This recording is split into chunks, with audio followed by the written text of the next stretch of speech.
I was working as an audio technician at the time, mostly freelance. I did odd jobs for films, music artists, and even a few well-known podcasts. When I was approached by a company specializing in R&D, I initially thought they had made a mistake. Their email was rather mysterious. We're looking for an experienced audio technician for one of our projects. We've listened to your samples. Your sound processing skills in particular seem to be exactly what we're looking for. Your participation will be remunerated up to $3,000 for 3 days of work. If you are interested, please reply within 48 hours. As the nature of this project is highly confidential, no information will be passed on to you about the nature of this project before you sign an NDA. To avoid wasting my time with the hoax, I asked for a face-to-face meeting at their company headquarters. To my surprise, they immediately agreed. The next day, I had an appointment at their premises at 9 a.m. I announced myself at reception, and a woman in a white scientist coat who introduced herself as Elizabeth invited me to accompany her to her office. After signing the NDA in my contract, she led me through a maze of corridors to where I would be working. You'll soon understand why we had you sign a confidentiality agreement. The research we do here is highly confidential, and we've already made a major discovery that just needs one last push, she said, turning to me with a smile. I hope I can help you in the way you expect, I said, still in the dark about the mission I was about to be given. We arrived in a spacious room already occupied by another man, also wearing a white coat and whom I assumed to be her superior by the authoritative look in his eyes and his advanced age. Mr. Meltran, I presume. Darren Dalen, Chief Scientist, delighted to have you with us. Please, sit down. I sat down opposite them on a table that was empty except for a strange object whose origin and function I couldn't account for. Mr. Meltran, I'm not going to beat around the bush. You're going to be involved in the most important project of your life for the next 3 days. You see this device? He asked, pointing to the object in the center of the table. This device is what I've been working on for the last 20 years of my life. You see, I have always been certain that there is life after death. And this device, I'm convinced, is what will enable me to prove it. I inspected the object more closely. At first it didn't look like much, about the size of a laptop and just under 12 inches high. It was entirely black, and only a circle like a loudspeaker in the center of the upwardly exposed face was visible, and it was connected to a portable keyboard that sat right in front of the scientist. We can't reveal precisely how it works, but to put it simply, this device allows us to listen to frequencies that until now have never been reached. Frequencies that we are certain correspond to the beyond. You understand the problem we're facing, Elizabeth said, pressing a key on the keyboard in front of her and looking at the screen I assumed was on the other side of the device. Instantly, a sound from elsewhere pierced my eardrums. The sound was unmistakably high-pitched and seemed static, despite the fact that I had the impression of hearing pitch variations without being able to distinguish them. Elizabeth finally cut the sound with a grimace after pressing a few keys. Mr. Meltran, we're not asking you to believe us about our discovery. All we're asking is that you work hard to analyze and filter this sound and turn it into something usable. I was circumspect, but they both seemed very serious. You really think there's something in that sound? What do you think it is? The silence fell. Elizabeth looked at her superior out of the corner of her eye without intervening. Yes, Mr. Meltran, we think there's something in the sound, as you say. Your work begins today, and Elizabeth will show you the equipment at your disposal. I set to work. I was allowed to use all the equipment in the lab, computers and all, including the device in question, but I couldn't take anything home or work from home. Everything had to be done on site. Every second had to be recorded by cameras and microphones. I recorded a sample of the sound and started by trying to filter it. I had already worked on sound that was cut and corrupted, of poor quality or whatever, and I used every technique I knew to try and clean it up. I spent the entirety first day on it, and to no avail. The second day, I continued in this direction, not knowing what else to do. My attempts became more and more desperate. I honestly couldn't see how they expected me to get anything out of that uniform, shrill sound. I decided to concentrate on my ears and listen to the sound produced by the device over and over again. There was definitely something strange about it. I don't know how to explain it, but the more I listened to it, the more my breathing quickened, as did my heart, and part of my brain screamed at me to end it, nor run away.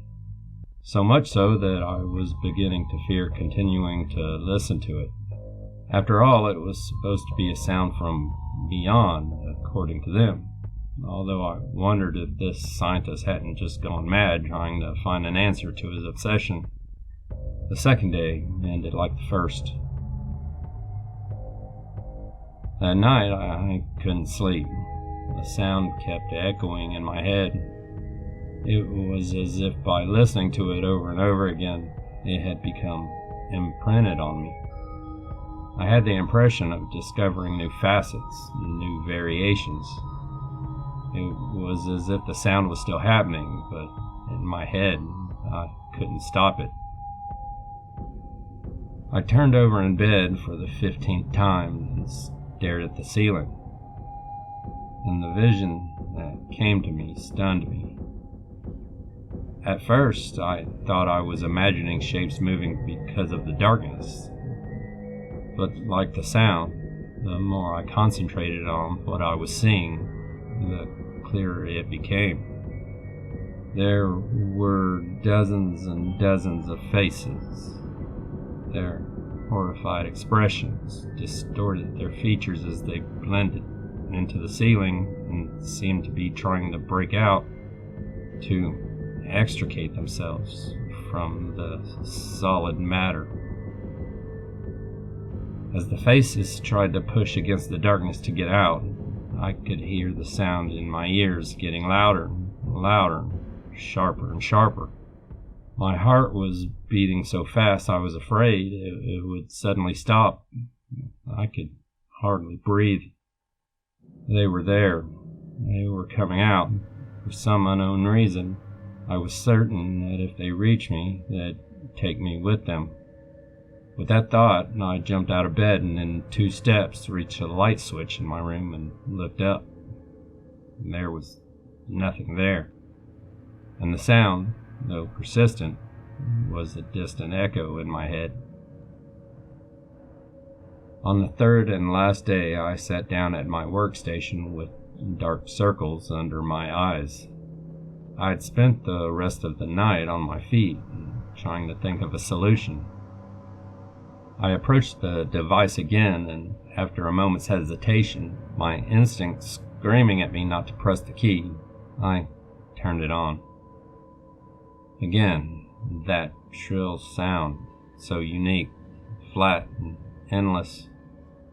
That's when it hit me. I remembered the first impression I'd had when I'd heard it for the very first time. A feeling of missing something behind the uniform appearance of the sound. What if there were so many sounds that the mush coming out of them made them impossible to discern? I stood in front of my computer and spent the rest of the day isolating and slowing down the sound to an extreme level. It was 7 p.m. and I was finally ready to do a test. At the same time, Elizabeth entered the room. "The time you were given is almost at 0, she said, with a compassionate smile. "I think I've found the solution. Are you ready?" Her eyes widened, and she sat down on a chair next to me in silence. I started the modified recording. I never imagined I'd hear what I heard. screams. An incredible number of heartrending cries from an infinite number of people, men, women of all ages. Elizabeth's face turned pale, her gaze locked with mine, both her hands trembling slightly on her frail legs. The screams continued to fill the room, each passing second seeming to increase the pressure. I stopped the recording. My superior is going to want to hear this and apply it directly to the device to get a real-time translation. Can you do that? She seemed terrified by her own request, but like me, she didn't really have a choice. We had to go through with the project. Sure, Elizabeth. I should be able to do it in 10 minutes. Just give me a little time to grab something to eat and drink in the cafeteria. And I'll bring something back for you too. Despite the fact that the old chief scientist had heard the modified recording, he still asked me, as Elizabeth had planned, to apply the filter to the live sound. And when the device came on, indeed we heard again the screams of what we assumed to be human beings. And it wasn't the same sounds over and over again. It sounded like it was constantly changing. It was as if the sound itself was alive. The two scientists chatted quietly at the other side of the room, and finally came back to me to congratulate me on my work. They both looked satisfied, but I sensed they were still in shock at the implications of all this. I told them that to finish I just need a little more time to refine the filtering and write down the method for them to follow once I'd gone. I spent the rest of the night working, and after a while I realized it was past midnight. I was just finishing tidying up my desk when suddenly the shouting stopped. That's when I realized that the device had been on all this time.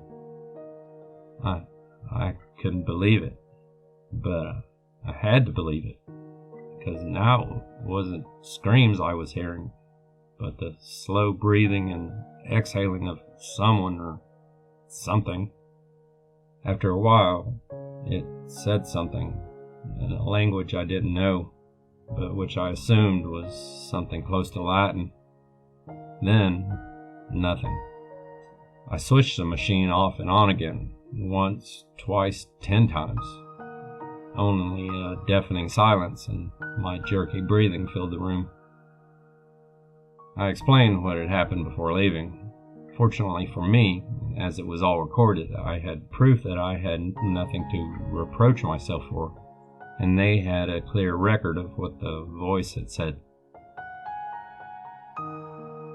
I spent weeks trying to make sense of the sentence myself, but the more time passed, the more the words escaped me.